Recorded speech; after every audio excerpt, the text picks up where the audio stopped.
ఇప్పుడు ఈరోజు మేము తెలుగులో ఉన్నటువంటి తెలుగు భాషలో ఉన్నటువంటి కొన్నింటి గురించి మీతో చెప్పాలనుకుంటున్నాం.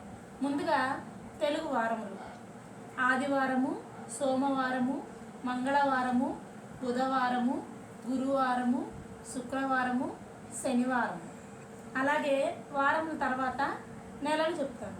మాసాలు, తెలుగు మాసాలు: చైత్రం, వైశాఖం, జ్యేష్టం, ఆషాఢం, శ్రావణం, భాద్రపదం, ఆశ్వీజం, కార్తీకం, మార్గశిరం, పుష్యం, మాఘం.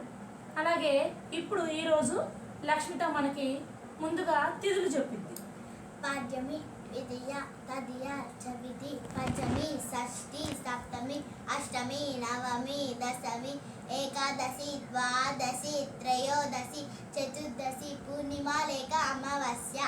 తిథుల తర్వాత నక్షత్రాలు: అశ్విని, భరణి, కృతిక, రోహిణి, మృగశిర, ఆరుద్ర, పునర్వసు, పుష్యమి, ఆశ్లేష, మక, పుబ్బ, ఉత్తర, హస్త, చిత్త, స్వాతి, విశాఖ, అనురాధ, జ్యేష్ఠ, మూల, పూర్వషాఢ, ఉత్తరషాఢ, రేవతి.